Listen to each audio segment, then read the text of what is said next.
अस्सलाम वालेकुम दोस्तों। तो कैसा चल रहा है सब? उम्मीद है सब खैरियत से होगा। दो गुलाम कौमों का आज़ादी का दिन आ चुका है और इस नाम निहात आज़ादी के चक्कर में हम फिर से वही चीज़ें देखेंगे जो हम 1947 से देखते आ रहे हैं। हम देखेंगे कि कौन से मुल्क का फ़ौजी अपनी टांगें उठाने में माहिर है और इन दो मुल्कों के एंकर इस रेस में होंगे कि कौन सबसे ऊंची आवाज़ में दूसरे मुल्क के खिलाफ भौंकता है। और इसके साथ साथ मुसलमानों के कुछ बेगैरत मौलवी गजवा हिंद और कश्मीर के नाम पे हलवे खाएंगे और बहुत से हरामखोर हिंदू पंडित अखंड भारत के नाम पे कितने ही मुसलमानों का कत्लेआम करेंगे। अब भीख में मिली आज़ादी को गुलाम कौमें ऐसे ही मनाया करती हैं। और अगर आप इंडिया और पाकिस्तान का वर्ल्ड वाइड हंगर इंडेक्स देखें तो इंडिया 107वें नंबर पे है, जबकि पाकिस्तान 100वें नंबर के आसपास है। अब आवाम के पास पेट भरने के लिए दो टाइम की रोटी हो या ना हो, आप आज़ादी के दिन इनके जहाज़ों के पिछवाड़े से 9 रंग के धुएं निकलते देखेंगे और अरबों रुपए इसी चीज़ में ज़ाया किए जाएंगे। अब अपनी बात को आगे बढ़ाने से पहले इस बकवास से हर किसी को बाहर आ जाना चाहिए कि पाकिस्तान किसी मौजज़े के तौर पर वजूद में आया और इंडिया कोई हिंदू राज बनने के बाद ठीक हो जाएगा। अब ये बेवकूफ़ हिंदुस्तानी कौम जिसमें इंडिया और पाकिस्तान दोनों ही शामिल है, अब इन्होंने आज़ादी तो अंग्रेज़ों से हासिल करनी थी, लेकिन आज़ादी से पहले और आज़ादी के बाद ये अपने ही लोगों को मारते रहे, अपनी ही औरतों का रेप करते रहे और अपनों का ही माल लूट के खाते रहे हैं। अब ना तो पाकिस्तान किसी इस्लामिक स्टेट के तौर पे काम कर रहा है और ना ही इंडिया किसी हिंदुइज्म के ऊपर चल रहा है, और ये दोनों ही इलीट कैप्चर सोसाइटीज़ हैं और इनमें रूल ऑफ लॉ जैसी कोई चीज़ है ही। और अगर आप हिंदुइज्म या इस्लाम के किसी भी स्टेट कॉन्सेप्ट को देखना चाहते हैं तो वो हमेशा पीस और ह्यूमैनिटी पे काम कर रहा होता है, और इन दोनों मुल्कों की बेस ही रेप, मर्डर और फोर्स कन्वर्जन पे रखी गई थी और 1947 से लेके आज तक इन दोनों मुल्कों में यही चल रहा है। आज भी पूरे इंडिया में 2% नीच जात की औरतें स्कूल जा सक रही हैं, 15% लोग एजुकेशन हासिल कर सक रहे हैं और ऑन एवरेज हर 18 मिनट में एक नीच जात के हिंदू के साथ रेप या मर्डर हो रहा है। अब आज़ादी से एक साल पहले से स्टार्ट करते हैं। 1946 में हमने कोलकाता में 5 से 10 हज़ार लोग मारे और उसके बाद 1947 में इन हिंदुस्तानियों ने 2 लाख लोग अपने मार दिए और उसके बाद 1948 में हैदराबाद में 40,000 लोग मारे गए। उसके बाद 1969 में गुजरात में 600 लोग मारे जाने के बाद उनके 42,000 दुकानें और मकानात जला दिए गए। उसके बाद 1983 में यूपी में 2500 लोग और मारे गए और उसके बाद 1919 वाले वाक़ये ने अपने आप को रिपीट किया और 7,000 सिख दिल्ली में मारे गए और इसी दौरान पूरे इंडिया में 17,000 सिखों को चुन चुन के मारा गया। अब आज़ादी से पहले इन सिखों को एक बाग में बंद करके मारा गया था और आज़ादी के बाद इनको पूरे इंडिया में भगा भगा के मारा जा रहा था। अब इस वाक़ये के कुछ अर्सा बाद बिहार में 1,000 और इंडियन मारा गया और 1990 में 100 पंडित मारे गए कश्मीर में, और उसके बाद अखंड भारत वाला कीड़ा मोदी और योगी हुकूमत में कुछ ज़्यादा ही हो गया और 2002 में मोदी ने पूरा गुजरात जलाया और आज इंडिया ने उसको अपना प्राइम मिनिस्टर बना के रखा हुआ है। अब ये सारी बातें तो एक माजी का हिस्सा है। आज भी 2023 में मणिपुर में 2 औरतों को नंगा करके रोड पे उनके साथ रेप किया गया और उसके बाप और भाई को कत्ल किया गया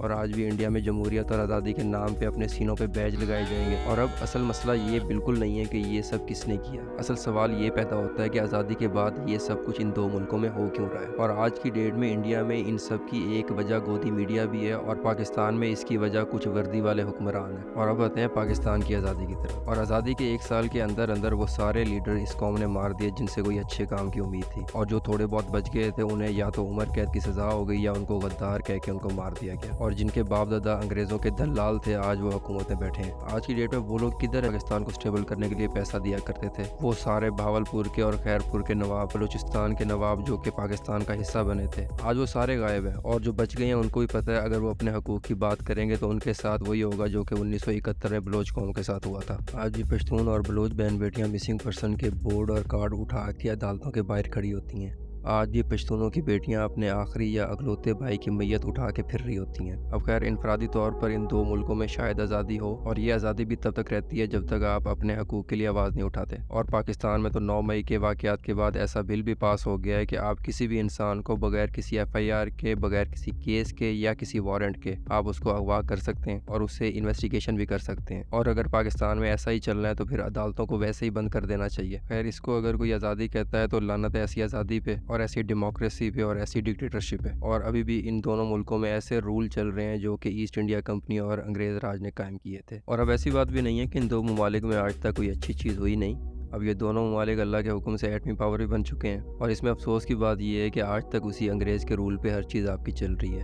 अब चाहे इंडिया हो या पाकिस्तान, आपकी अदालतें, आपका अदालती निज़ाम और इवन कि आप हिंदी और उर्दू बोलने की बजाय इंग्लिश बोलने को ज़्यादा तरजीह देते। आज तक इंडिया में हिंदुइज़्म की बेस पे कोई रूल बना ही नहीं और पाकिस्तान भी कोई इस्लामी मुल्क बन नहीं सका। अब जब उन्हीं के हिसाब से हर चीज़ चलेगा तो यहाँ पर भी एक और ईस्ट इंडिया कंपनी ही बनेगी जो इस मुल्क का पैसा लेके इस मुल्क से बाहर इन्वेस्ट करती रहेगी और अपने लिए ही इन्वेस्ट करती रहेगी। और ये इन दो ममालिक की आज की आज़ादी की हकीकत है। अब खैर किसी भाई को मेरी कोई बात बुरी लगी है तो उसके लिए माजरत, वरना भाड़ में जाओ। अल्लाह हाफिज़।